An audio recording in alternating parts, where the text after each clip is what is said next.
Hey there guys, welcome to the next video here on the Duct Tape Stuff channel. This is going to be the next tutorial here on the channel, and I'm going to show you how to make a duct tape lanyard.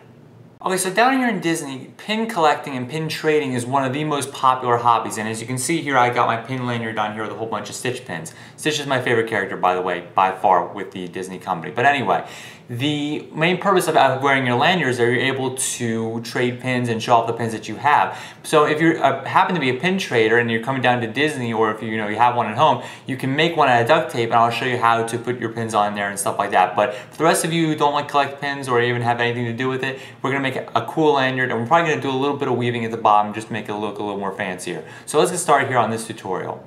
So for your first step, you're going to take two strips of tape and you're going to stick them together just like this. Now I cut these two strips of tape to be 10 inches long each because you can make it longer, but the longer they are, usually the harder they are to stick together. If you've been working with duct tape for a little while now, you probably can figure that out. So I'm just going to go with 10-inch strips, and we're going to take these two and we're going to stick them together just like this. Hopefully without any sticky sides showing and no air bubbles. Just like that. And then you're going to take either a pair of scissors, or I'll just use my X-Acto knife here. I'll probably line it up on my cutting mat. And I'm going to try to cut this strip straight down the middle. Just like this. Most lanyards are about half an inch, maybe a little close to an inch wide. So we're going to actually use two pieces here. So these will be our two pieces, and we're going to connect those together, and that'll be the start of our lanyard. Alright, so we've gotten those two strips connected up there, so we have a decent amount of lanyard to go. So we're going to take two more strips, stick them together just like this. Once again, I'm using 10 inches. Seems to be a good length to go by.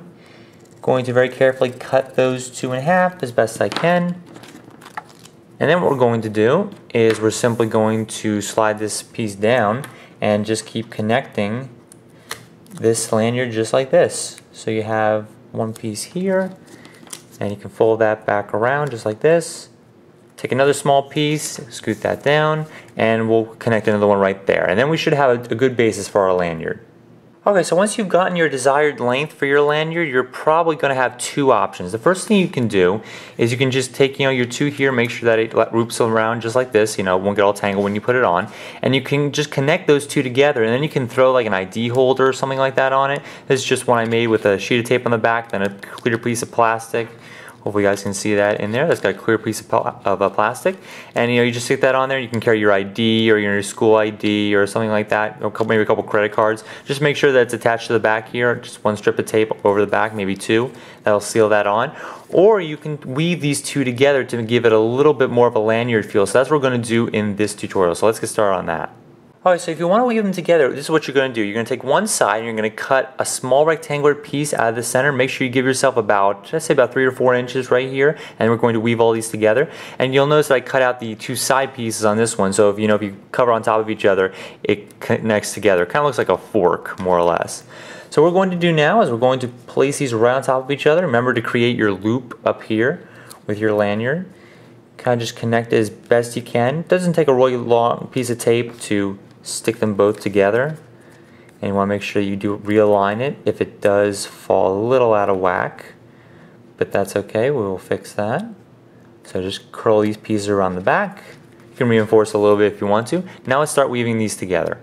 Okay, so we're going to start with the far right and weave it to the center, far left, and if you guys already know how to make the braided bracelets that I showed you on the tutorial last time, then you're probably not going to have too much trouble with this.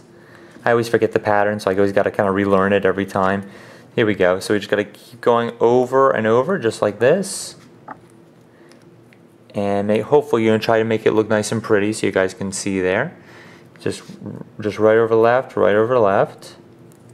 And obviously you can cut these to any length you want. So if you want to make a much longer lanyard and then cut these strips even farther up, you can braid it, or you can weave it a lot farther down and make it look really nice. And if you want to do it in different colors, you can do that too. This is all solid black, but you can make it look much nicer. So once you get to the bottom there, I'm just going to take one more little piece of tape, seal it up just like this, just like our braided bracelets. Probably do a little bit of trimming there on the bottom. I'm going to take that right off. And my X-Acto knives aren't quite as sharp as I'd like them to be.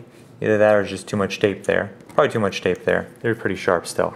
Okay, so there we go with that. And now what you can do, you can also go back to your ID holder here and stick the ID holder on that, and that would look probably even nicer. So, but definitely add a little bit of color to this when you want to. So when you do weave it, it looks a lot nicer than just all black. So now let's work on putting the pins on. If you are a pin collector, let's get to that part now. So yeah, if you got some Disney pins, just throw some on there and you guys are ready to go with your duct tape lanyard. Pretty simple tutorial, a pretty simple thing to make, but it is really cool. And if you are in Disney and collect pins, you can show off your custom made pin lanyard. You can also decorate any way you want to. I actually have my Stitch one that I'm going to make, and I'm going to put ears on it and little pictures of him on the lanyard as well. So it's going to be pretty cool. I'll show you that to you eventually. And hopefully you guys enjoyed this tutorial on how to make a duct tape lanyard. Catch you next time.